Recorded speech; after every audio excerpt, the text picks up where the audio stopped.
Lectura correspondiente al día 49, febrero 18. Iniciamos con Levíticos 6:1 al 7:27.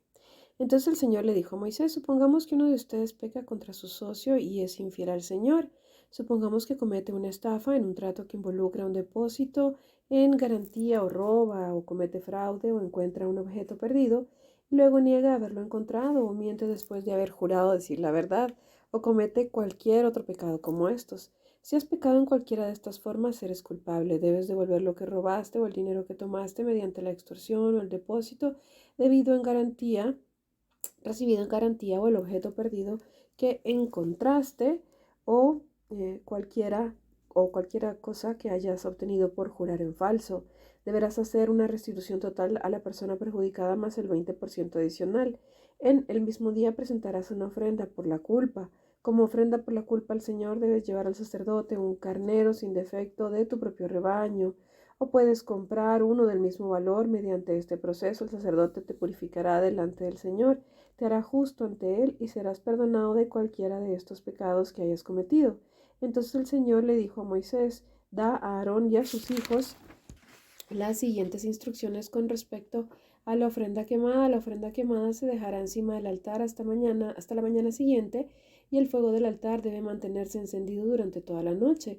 En la mañana, después de que el sacerdote de turno se haya puesto las ropas oficiales de lino y también la ropa interior de lino, deberá limpiar las cenizas de la ofrenda quemada y ponerlas junto al altar. Luego deberá quitarse esas vestiduras, cambiarse a su ropa normal y llevar las cenizas fuera del campamento a un lugar ceremonialmente puro. Entre tanto, el fuego del altar debe mantenerse ardiendo, nunca deberá apagarse. Cada mañana el sacerdote le echará leña nueva al fuego, luego acomodará la ofrenda quemada sobre él y también quemará la grasa de las ofrendas de paz. Recuerden, el fuego del altar siempre debe estar encendido, nunca debe apagarse. Estas son las instrucciones con respecto a la ofrenda del grano. Los hijos de Aarón deben presentar esta ofrenda al Señor delante del altar. El sacerdote de turno tomará de la ofrenda de grano un puñado de harina selecta humedecida con aceite de oliva, junto con todo el incienso. Quemará esta porción representativa sobre el altar como un aroma agradable al Señor. Aarón y sus hijos pueden comer el resto de la harina, pero debe ser horneada sin levadura y comida en un lugar sagrado dentro del atrio del tabernáculo.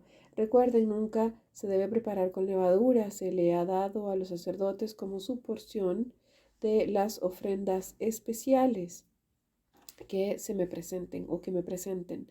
Al igual que la ofrenda por el pecado y la ofrenda por la culpa, la ofrenda de grano es sumamente santa.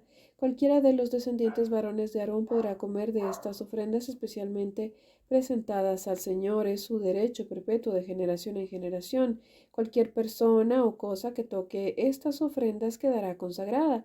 Entonces el Señor le dijo a Moisés: el día en que se unja a Aarón y a sus hijos, ellos deben presentar al Señor una ofrenda de grano de 2 kilos de harina selecta. Se ofrecerá la mitad por la mañana y la otra mitad por la tarde. Debe ser mezclada cuidadosamente con aceite de oliva y cocinada en un sartén. Luego esta ofrenda de grano la cortarán en rebanadas y la presentarán como un aroma agradable al Señor. En cada generación el sumo sacerdote que tome el lugar de Aarón deberá preparar esta misma ofrenda. Le pertenece al Señor y debe ser quemada totalmente. Esta es una ley perpetua. Tales ofrendas de grano hechas por un sacerdote deberán ser quemadas por completo. De esa ofrenda nadie deberá comer. Entonces el Señor le dijo a Moisés: da a Aarón y a sus hijos las siguientes instrucciones con respecto a la ofrenda por el pecado. El animal que se presente como ofrenda por el pecado es una ofrenda sumamente santa y se debe matar en la presencia del Señor, en el lugar donde se matan las ofrendas quemadas. El sacerdote que ofrezca el sacrificio como una ofrenda por el pecado deberá comer su porción en un lugar sagrado dentro del atrio del tabernáculo. Toda persona o cosa que toque la carne del sacrificio será santa. Si la sangre del sacrificio llegara a salpicar la ropa de la persona, la ropa manchada deberá lavarse en el lugar sagrado. Si se usa una olla de barro para hervir la carne del sacrificio, luego habrá que romperla. Si se usa una olla de bronce, esta deberá ser restregada y bien enjuagada. Cualquier varón de la familia del sacerdote podrá comer de esta ofrenda, es sumamente santa. Sin embargo, la ofrenda por el pecado no se deberá comer, ni su sangre, pues fue llevada al tabernáculo como ofrenda para purificación en el lugar santo. Deberá ser quemada por completo en el fuego. Estas son las instrucciones para la ofrenda por la culpa, la cual es sumamente santa. El animal sacrificado como ofrenda por la culpa se debe matar en el lugar donde se matan las ofrendas quemadas y su sangre debe ser salpicada por todos los lados del altar. Después el sacerdote ofrecerá toda la grasa sobre el altar, que incluye la grasa de la cola gorda, las grasas que rodean las vísceras, los 2 riñones junto con la grasa que los rodea cerca de los lomos, así como el lóbulo largo del hígado. Todo esto hay que quitarlo junto con los riñones y los sacerdotes lo quemarán sobre el altar como una ofrenda especial presentada al Señor. Esta es la ofrenda por la culpa. Cualquier varón de la familia del sacerdote podrá comer la carne. Deberá comerla en un lugar sagrado porque es sumamente santa. Las mismas instrucciones se aplican tanto para la ofrenda por la culpa como para la ofrenda por el pecado. Ambas le pertenecen al sacerdote, quien las usa para purificar a alguien. Así hace que la persona sea justa ante el Señor. En caso que la ofrenda sea quemada, el sacerdote podrá quedarse con la piel del animal sacrificado. Toda ofrenda de grano que haya sido cocida al horno, preparada en una cacerola o en sartén, le pertenece al sacerdote que la presenta. Todas las demás ofrendas de grano, ya sean de harina seca o harina humedecida con aceite de oliva, se repartirán equitativamente entre todos los sacerdotes, los descendientes de Aarón. Estas son las instrucciones con respecto a las distintas clases de ofrendas de paz que se pueden presentar al Señor.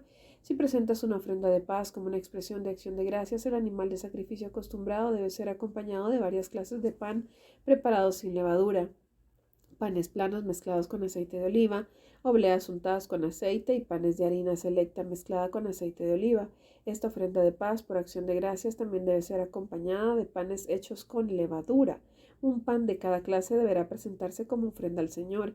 Estos panes pertenecerán al sacerdote que salpica la sangre de la ofrenda de paz contra el altar.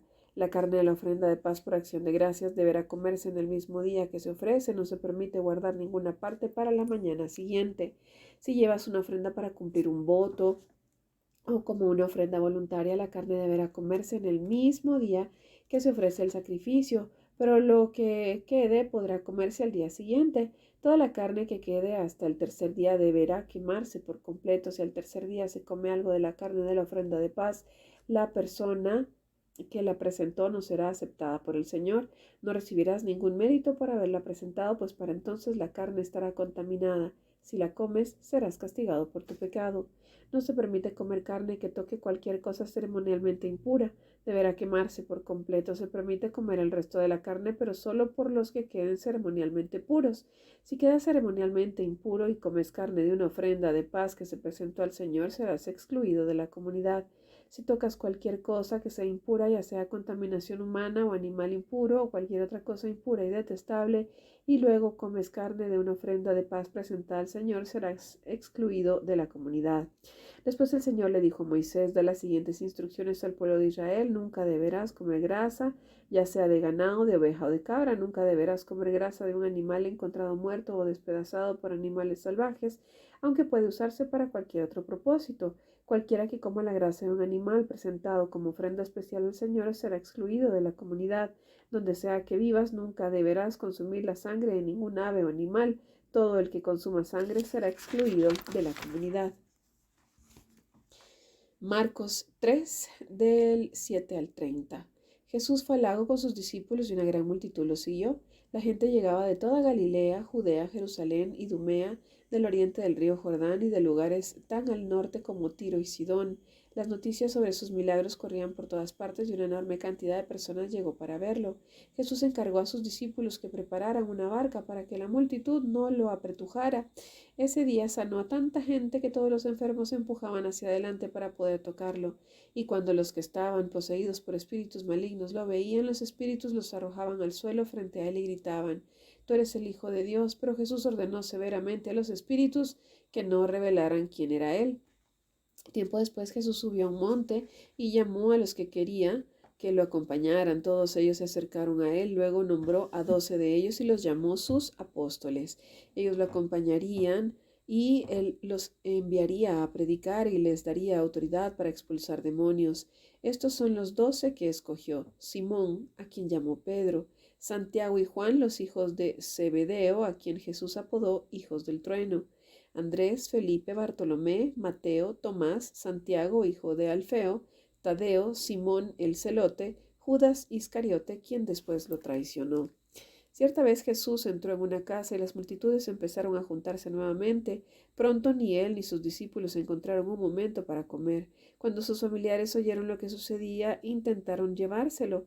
Está fuera de sí, decían, pero los maestros de la ley religiosa que habían llegado de Jerusalén decían, está poseído por Satanás, el príncipe de los demonios. De él recibe el poder para expulsar los demonios. Jesús los llamó para que se acercaran y respondió con una ilustración.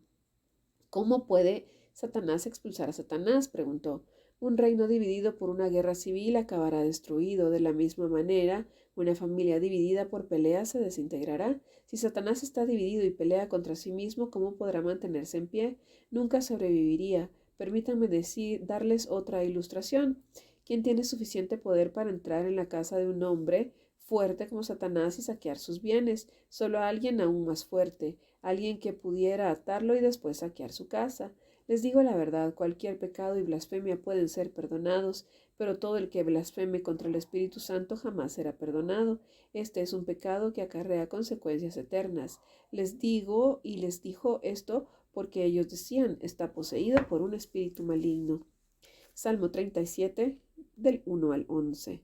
No te inquietes a causa de los malvados, ni tengas envidia de los que hacen lo malo, pues como la hierba pronto se desvanecen, como las flores de primavera pronto se marchitan.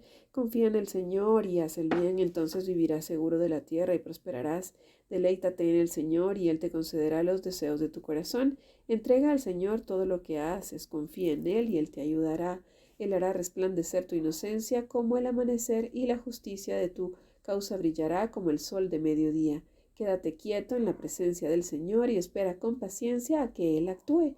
No te inquietes por la gente mala que prospera, ni te preocupes por sus perversas maquinaciones. Ya no sigas enojado, deja a un lado tu ira, no pierdas los estribos, que eso solo trae daño, pues los perversos serán destruidos, pero los que confían en el Señor poseerán la tierra. Pronto los perversos desaparecerán, por más que los busques no los encontrarás. Los humildes poseerán la tierra y vivirán en paz y prosperidad. Proverbios 10, del 3 al 4. El Señor no dejará que el justo pase hambre, pero se niega a satisfacer los antojos del perverso. Los perezosos pronto se empobrecen, los que se esfuerzan en su trabajo se hacen ricos. Esta fue la lectura número 49. Los espero para la lectura número 50 de la Biblia en un año.